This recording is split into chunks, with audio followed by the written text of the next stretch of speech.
Hello student, जैसा कि आपको पता है कि ऑनलाइन कक्षाओं की जो है श्रृंखला अपने चल रही थी और ऑनलाइन कक्षाओं की श्रृंखला में कक्षा 12 हिंदी अनिवार्य जो है उस कक्षा 12 हिंदी अनिवार्य में हमने सबसे पहले आरोह पुस्तक प्रारंभ की थी। और आरोह की पुस्तक के अंदर आरोह भाग 2 नाम से जो पुस्तक है उसका भाग द्वितीय में हम पढ़ रहे हैं। सबसे पहले गद्य भाग, तो गद्य भाग हमने प्रारंभ किया था और गद्य भाग के अंदर सबसे पहले जो हमारा अध्याय आया था वो आया था महादेवी वर्मा, जो कि एक छायावादी लेखिका रही है, छायावादी कवयित्री रही है। नाम लिख देता हूं मैं यहाँ पे, महादेवी वर्मा। और महादेवी वर्मा का जो अपने पाठ्यक्रम में चैप्टर दिया गया है उसका नाम है भक्तिन। ठीक है, महादेवी वर्मा। और महादेवी वर्मा का जो चैप्टर पढ़ रहे हैं उसका नाम क्या है? भक्तिन। तो हम जो है भक्तिन के बारे में पढ़ रहे हैं। अभी तक हमने महादेवी वर्मा के जो है जीवन परिचय पढ़ लिया था और उसके बाद में हमने भक्तिन के जीवन से संबंधित 3 परिच्छेद यानी 3 अध्याय या 3 उसके जीवन के भाग पढ़ लिए थे। और चौथा भाग जो है चौथे अध्याय का उसके जीवन के बारे में जो है हम परिचय पढ़ रहे थे। तो अभी तक की पूर्व कक्षाओं में हमने ये पढ़ लिया था।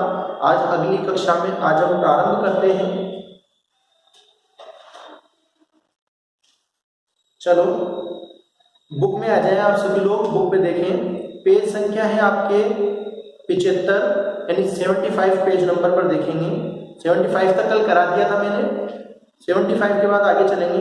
तो देखो, जब भक्तिन जो है महादेवी की सेविका बनकर आ गई और जब सेविका बनकर आई तो उसने क्या किया कि उसको अपनी सेविका के रूप में जब रखा तो भोजन आदि बनाने का कार्य वो करने लगी। तब जो है भक्तिन ने सबसे पहले प्रातःकाल जल्दी उठ गई, स्नान किया और स्नान करके अपने सिर पर लोटे उठाकर महादेवी वर्मा की एक धुली हुई धोती जो थी उसको अपने शरीर पर लपेट लिया। यानी उस धोती को, साड़ी को जो है उसने लपेटा और उसको लपेटने के बाद में उसने सबसे पहले जल चढ़ाया। सूर्य और पीपल का जो पेड़ था पूर्व दिशा की तरफ उसमें जल चढ़ाया और जल चढ़ाने के बाद में वो चौके में चली गई। चौका कहते हैं रसोई घर को, मैंने कल बोर्ड पर लिख भी दिया था कठिन शब्दार्थ में। चौका यानी रसोई घर, तो रसोई घर में चली गई। अब वहां में जाने के पश्चात उसने सबसे पहले क्या किया कि कोयले से एक घेरा, एक लाइन खींच दी। अब कोयले से लाइन खींच देने का तात्पर्य क्या था कि उसने एक सीमा निश्चित कर दी कि यहाँ तक मेरा दायरा रहेगा। तो उसी के विषय में अपनी बात चल रही थी। उसने जो लाइन खींच दी उसके विषय में आगे चलेंगे अपन।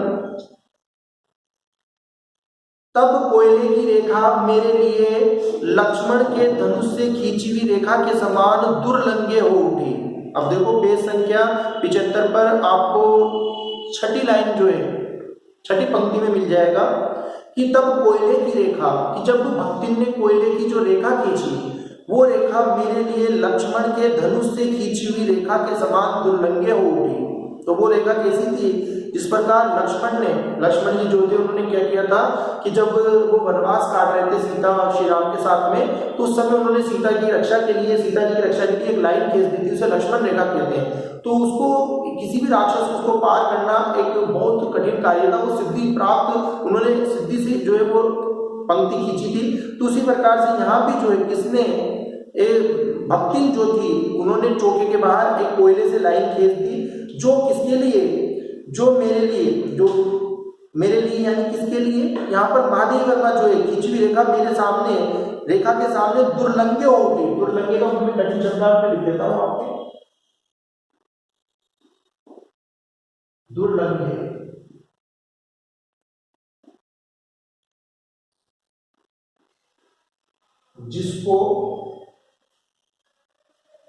जिसको लांघा ना जा सकता, जिसको लांघा न जा सकता हो।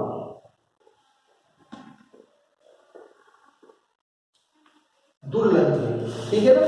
तो दुर्लंघ्य का मतलब है जिसको लांघा ना जा सकता हो। अब दुर्लंघ्य का मतलब जिसको लांघा ना जा सकता हो, यानी ऐसी लाइन खींच दी जिसको मैं लांघ कर, यानी जिसको मैं कूद कर वहां नहीं जा सकती थी, उसके अंदर नहीं जा सकती थी।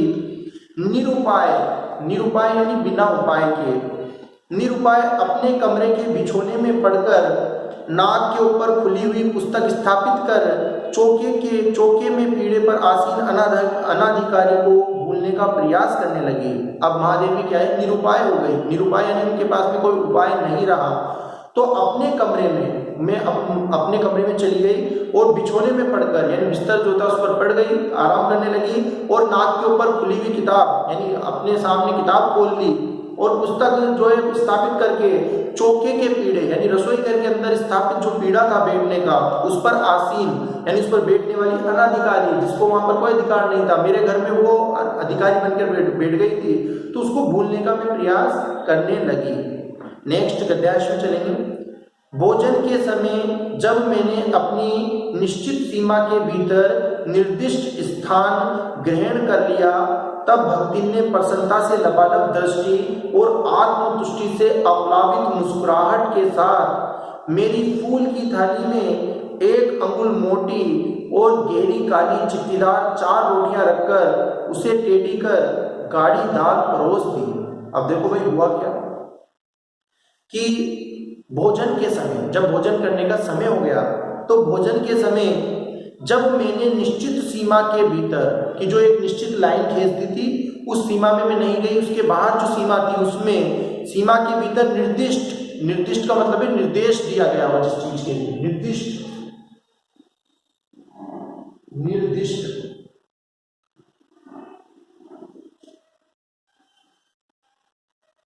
निर्देश प्राप्त, कोई निर्देश देता है ना भाई, वहां बैठ जाओ, जाकर वहां खड़े हो जाओ, वो निर्दिष्ट। तो जो निर्दिष्ट स्थान था, यानी जो मुझे स्थान बताया गया था, उस निर्दिष्ट स्थान को मैंने ग्रहण कर लिया। तब भक्तिन बहुत ही प्रसन्नता के साथ लबालब दृष्टि, यानी बड़ी प्रसन्नता की लबालब जो दृष्टि थी, और आत्मतुष्टि, और बहुत ज्यादा आत्मिक रूप से भरी हुई, आत्मिक तुष्टि से अप्लावित यानी भरी हुई मुस्कुराहट के साथ मेरी फूल की थाली का तात्पर्य होता है भाई, 2 धातुओं को मिलाकर बनाई जाती है, कांसे और पीतल, इनको मिलाकर बनाई गई जो थाली होती है उसको कहते हैं फूल की थाली। तो मेरी फूल की थाली जो थी, यानी एक दोनों धातुओं को मिलाकर, कांसा टिन आदि को मिलाकर 2-3 धातुओं को मिलाकर बनाया जाता है, उसको कहते हैं, जैसे स्टील, कांसा और पीतल ये मिलकर बनती है, उसे फूल की थाली। तो मेरी फूल की थाली जो थी उसमें 1 अंगुल मोटी, क्योंकि भक्ति जो है वो कहाँ से आई थी, देहात से, देहात कहते हैं गाँव को, तो देहात से आने के कारण उसने क्या किया, रोटियां जो है मोटी मोटी बनाई थी। तो 1 अंगुल मोटी गहरी काली चित्तीदार की, गहरी काली काली जिस पर चित्तियां पड़ी थी, 4 रोटियां रख दी। मेरी उस थाली में उसने 4 रोटियां रख दी और उसे टेढ़ी कर गाढ़ी दाल परोस दी, और उस थाली को टेढ़ा करके उसमें क्या कर दिया, गाढ़ी दाल जो थी उसमें परोस दी। पर जब उसके उत्साह पर तुषारापात, लेकिन उसके उत्साह पर तुषारापात लिख देता हूं, तुषारापात का मतलब होता है बर्फबारी या पानी फिर जाना।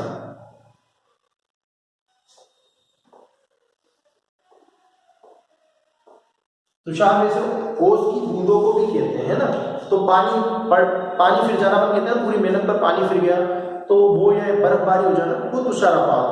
तो लेकिन क्या हुआ, तो जब उसके उत्साह पर तुषारापात, यानी उसका जो उत्साह था मन में, उस उत्साह पर कब पानी फिर गया, तुषारापात करते हुए मैंने रुआसे भाव से कहा, यानी उसके ऊपर उसकी जो उत्साह था, उस उत्साह को एकदम से मानो मैंने क्या कर दिया, वो पानी फेर दिया हो। तो मैंने उसको तुषारापात करते हुए मैंने रुआ से, यानी रूखे भाव में कहा, यह क्या बनाया है, कि ये तुमने क्या बना दिया, क्या बनाया ये। तो वे हद बुद्धि हो रही, तो वे क्या हो गई, हद बुद्धि। हद बुद्धि का मतलब होता है जिसकी बुद्धि उस समय काम नहीं करे, वो बड़ी एकदम से जो है चकित हो गई, उसकी बुद्धि काम नहीं करी। रोटियां अच्छी सेकने के प्रयास में कुछ अधिक खरी हो गई है।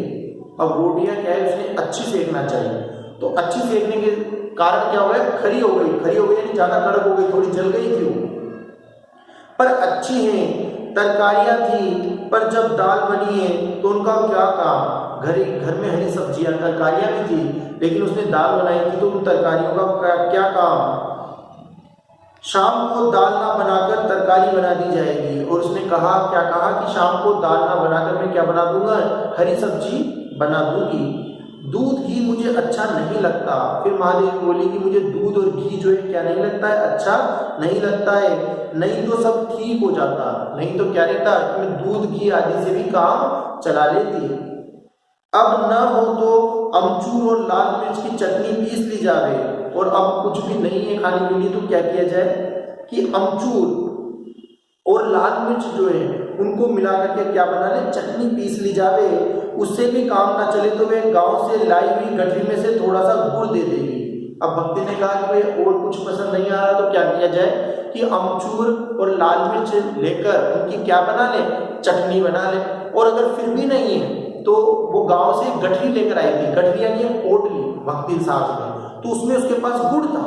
तो उसने कहा कि भाई अगर नहीं समझ में आ रहा है तो मैं गुड़ निकाल कर दे देती हूँ। और शहर के लोग क्या कलाबत्तू खाते हैं। और इसके अलावा शहर के लोग क्या कलाबत्तू, कलाबत्तू भी लिख देता हूं भाई, कलाबत्तू, कलाबत्तू का मतलब होता है कलाकंद। कलाकंद होता है, मिठाई होती है वो कलाबत्तू। तो कलाबत्तू खाते हैं, ठीक है, कलाबत्तू खाते हैं। फिर वे कुछ अनाड़िन या फूहड़ नहीं। उसने कहा कि भाई और शहर के लोग इसके अलावा क्या खाते हैं, क्या कलाकंद खाते हैं, क्या मिठाइयाँ खाते हैं क्या। फिर वे कुछ अनाड़िन और फूहड़ नहीं है। और फिर भक्ति ने जो है कहा कि वो भी कोई अनाड़िन, अनाड़िन यानी मतलब अनजान या फूहड़ जो समाज से बाहर हो, ऐसी नहीं है। उसके ससुर, पितिया ससुर, अजिया सास आदि ने उसकी पाक कुशलता के लिए न जाने कितने मौखिक प्रमाण पत्र दे डाले हैं। और उसने भक्ति ने बताया कि उसके जो ससुर थे, पितिया ससुर यानी उसके दादा ससुर जो थे, और अजिया सास यानी दादी सास जो थी, उन सब ने क्या किया था, उसकी पाक कुशलता, पाक कुशलता कहते हैं भोजन बनाने की कला, भोजन बनाने की कुशलता के लिए ना जाने कितने मौखिक प्रमाण पत्र दे डाले थे। कि ना जाने अभी तक कितने मौखिक प्रमाण पत्र जो है दे डाले थे।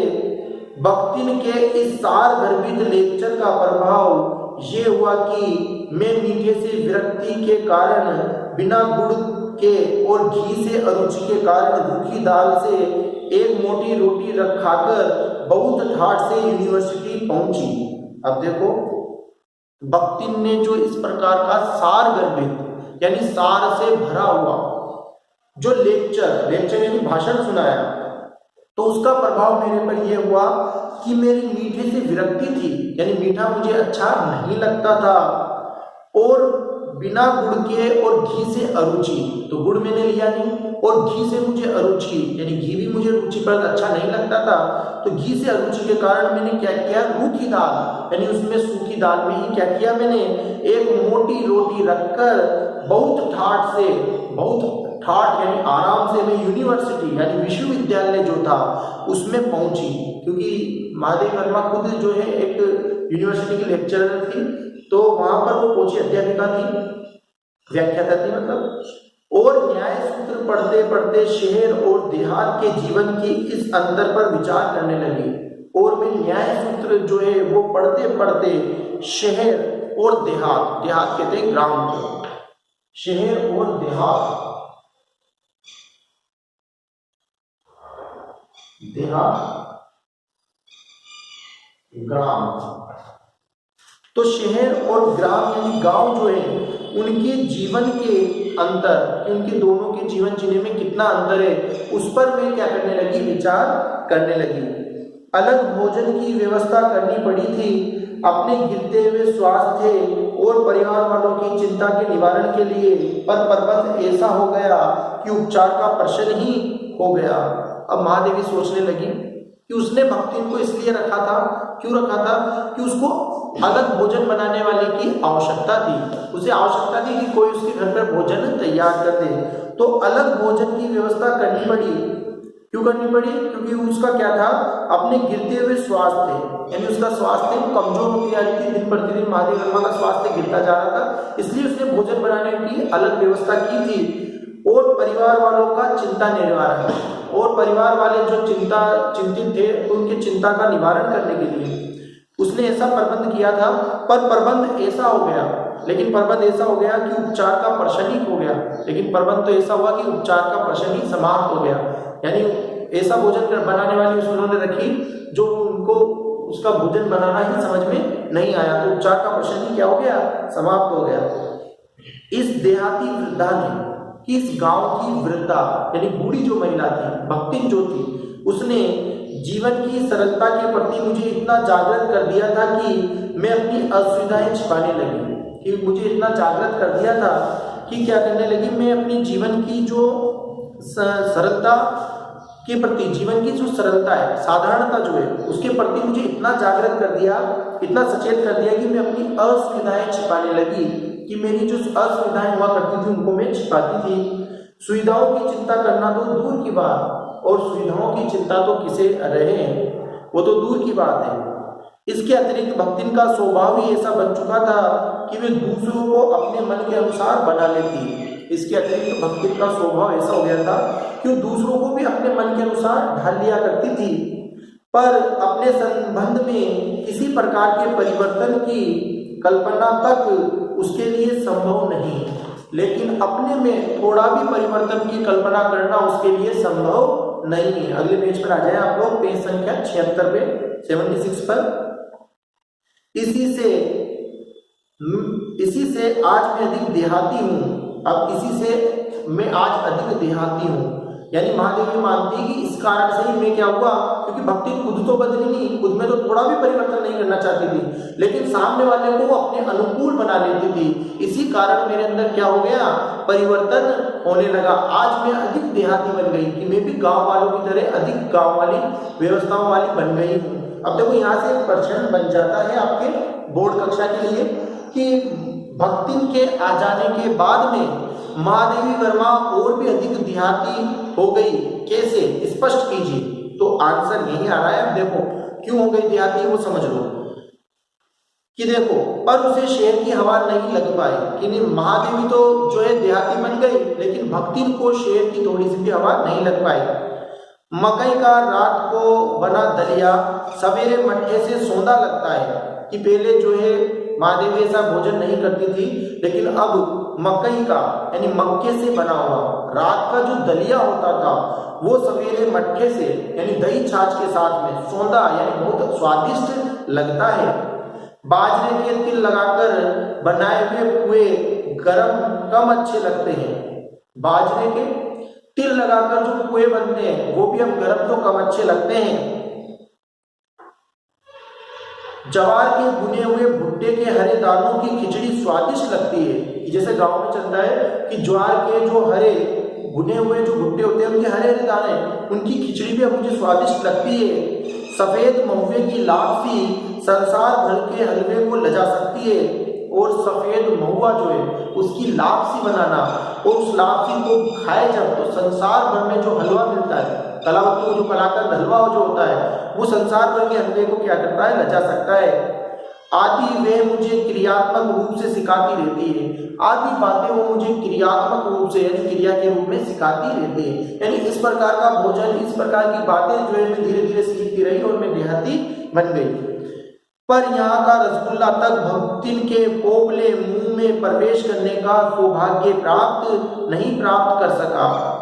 लेकिन मैं तो ग्रामीण चीजें, देहाती चीजें खाने लगी उसके साथ रहते रहते, लेकिन यहाँ का बना रसगुल्ला, मिठाई जो होती है वो रसगुल्ला जो था तक भक्तिन के पोपले मुंह, पोपला क्यों, क्योंकि भक्तिन बहुत वृद्धा थी, बूढ़ी थी और उसके दांत गिर चुके थे, तो इस कारण से उसका जो पोपला मुंह था उस पोपले मुंह में प्रवेश करने का सौभाग्य प्राप्त नहीं कर सका, यानी वो कभी भक्तिन के मुंह में जाने का सौभाग्य प्राप्त नहीं कर सका। अर्थात कहने का तात्पर्य ये है कि भक्तिन ने कभी एक रसगुल्ला तक मुंह के अंदर नहीं पहुंचाया। मेरे रात दिन नाराज होने पर भी उसने साफ धोती पहनना नहीं सीखा। महादेवी कहती हैं कि मैं रात दिन उससे नाराज रहती थी, तो नाराज रहने पर भी उसने साफ धोती पहनना नहीं सीखा। फिर भी लेकिन वो क्या नहीं करती, साफ धोती साफ साड़ी नहीं पहनती, पर मेरे स्वयं धोकर फैलाए हुए कपड़े को भी वे तय करने के बहाने सलवटों में भर देती है। और महादेवी बताती है कि मेरे जो धोकर सुखाए हुए कपड़े होते थे उनको वो क्या करती, तय करने के बहाने और ज्यादा सलवटों में कर देती थी। मुझे उसने अपनी भाषा की अनेक दंत कथाएं कंठस्थ करा दी थी।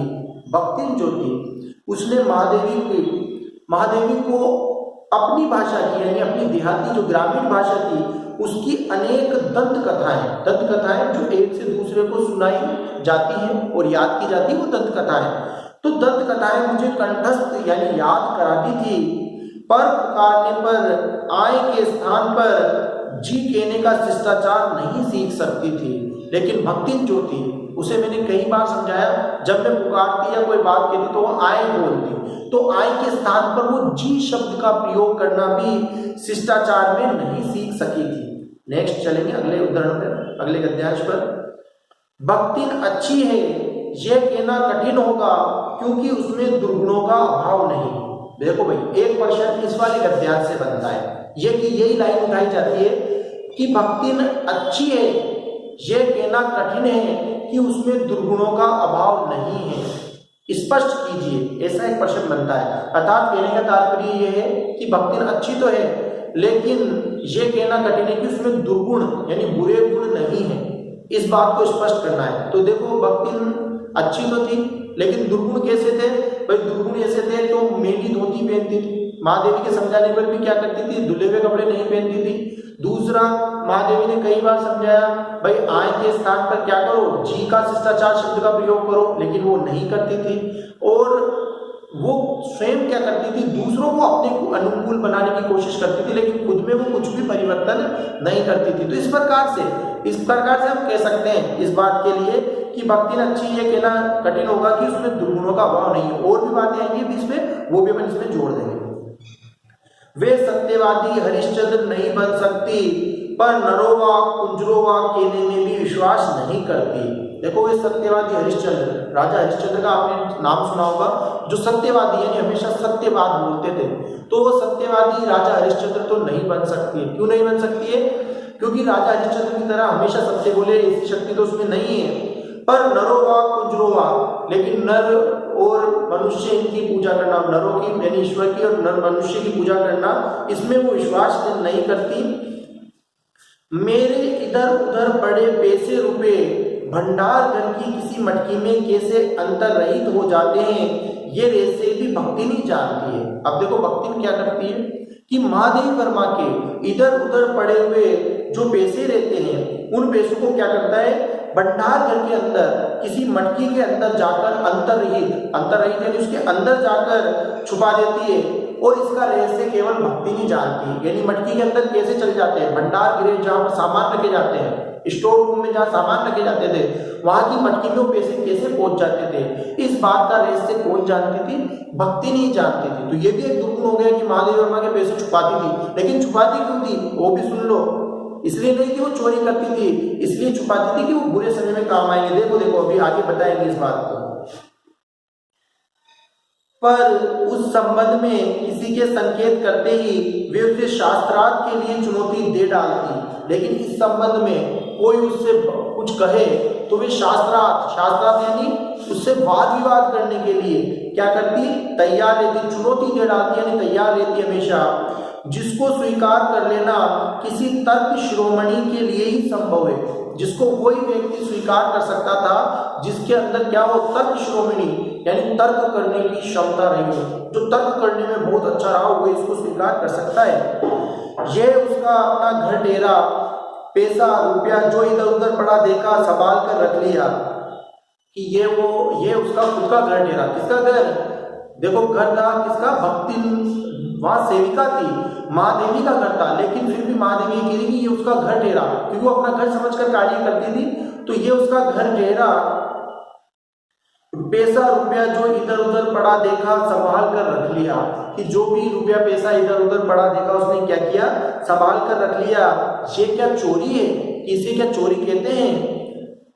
उसके जीवन का परम कर्तव्य मुझे प्रसन्न रखना है, कि उसके जीवन का अंतिम कर्तव्य यही था कि वो मुझे क्या चाहती थी, प्रसन्न रखना चाहती थी, कि मैं हमेशा क्या रहूं, मैं हमेशा खुश रहूं, प्रसन्न रहूं। जिस बात से मुझे क्रोध आ सकता है उसे बदलकर इधर उधर करके बताना क्या झूठ है, और जिस बात से मुझे गुस्सा आ सकता है उस बात को बदलकर इधर उधर करके बताना क्या झूठ थोड़ी है।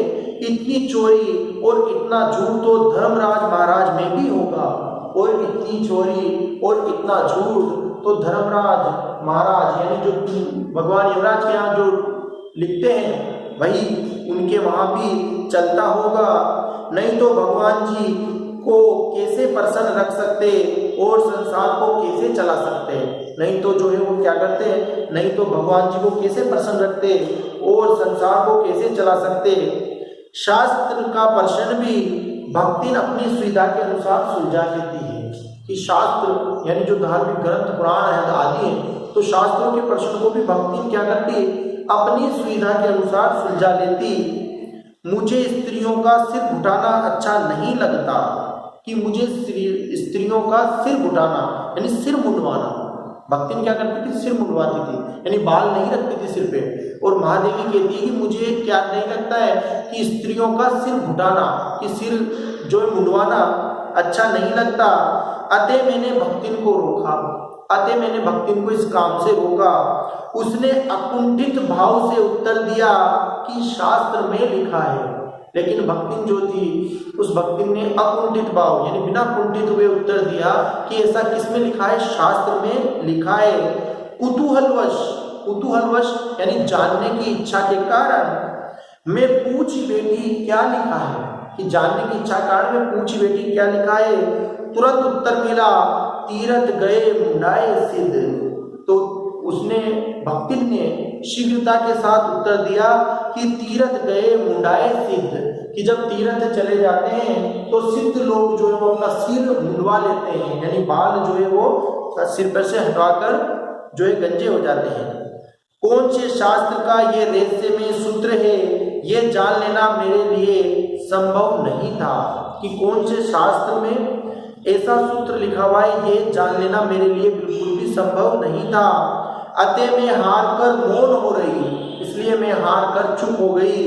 भक्तिन का चूड़ाकर्म हर बृहस्पतिवार को, कि भक्तिन का चूड़ाकर्म, चूड़ाकर्म एक संस्कार होता है 16 संस्कारों में, तो चूड़ाकर्म का संस्कार हर बृहस्पतिवार बालक का किया जाता है चूड़ाकर्म संस्कार, लेकिन यहाँ पर भक्तिन का हर बृहस्पतिवार यानी हर गुरुवार के दिन एक दरिद्र नापित, नापित कहते हैं नाई को, नापित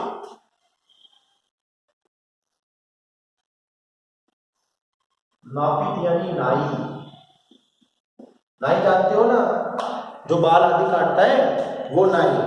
तो दरिद्र नापित, दरिद्र कहते हैं गरीब को, कि एक गरीब नाई जो होता था उसके गंगा जल से धुले उस द्वारा यथाविधि निष्पन्न होता था, यानी हर बृहस्पतिवार हर गुरुवार को भक्ति क्या करती, अपना चूड़ाकर्म संस्कार यानी अपने बाल कटवाया करती थी। तो एक गरीब नाई जो है वो अपने उस्तरा लेकर आता, उसे गंगा जल से धोता और धुले उस्तरों से यथाविधि यानी विधि के अनुसार निष्पन्न होता यानी पूर्ण होता। अंतिम पेज संख्या 76 पर अंतिम गद्यांश देखेंगे। पर वह मूर्ख है या विद्या बुद्धि का महत्व नहीं जानती।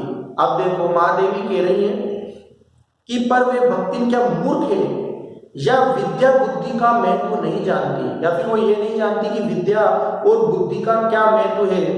ये कहना असत्य है, ये कहना क्या है, असत्य यानी कि गलत है, झूठ है। अपने विद्या के अभाव में वे मेरी पढ़ाई लिखाई पर अभिमान करके भर लेती है। कि देखो अपनी विद्या का अभाव यानी उसने पढ़ाई नहीं की थी, लेकिन उसको इस बात का अभिमान है, इसको इस बात का घमंड है कि मैं क्या हूँ, पढ़ी लिखी हूँ, और इस बात का घमंड करके वो अपनी इसकी पूर्ति कर लेती है। एक बार जब मैंने सब काम करने वालों से अंगूठे के निशान के स्थान पर हस्ताक्षर लेने का नियम बनाया, तब भक्ति बड़े कष्ट में पड़ गई। कि एक बार मैंने नियम बनाया कि मेरे घर जितने भी काम करने वाले थे वो अपने अंगूठे की छाप के स्थान पर क्या करेंगे, हस्ताक्षर करेंगे, अपने सिग्नेचर करेंगे। तो इस कारण से इस बार क्या हुआ, हस्ताक्षर लेने का जब नियम बनाया तो भक्ति बड़े कष्ट यानी बड़ी कठिनाई में पड़ गई, क्योंकि एक तो उससे पढ़ने की मुसीबत नहीं उठाई जा सकती थी कि क्योंकि एक तो पढ़ने की परेशानी नहीं उठाई जा सकती थी, दूसरे सब गाड़ीवान दाइयों के साथ बैठकर पढ़ना उसकी वायोवृद्धता का अपमान था, और दूसरे जितने भी जो नौकर थे उनके साथ बैठकर पढ़ना उस वृद्धा का अपमान था, क्योंकि उनमें सबसे ज्यादा उम्र किसकी थी? भक्तिन की। तो वो अपना अपमान जो है वो समझती थी। उसने कहना आरंभ किया, हमारे मालकिन तो रात दिन किताबियन में गड़ी रहे थे और हमू बड़े लागब तो घर गृहस्थी कौन देखी सुनी।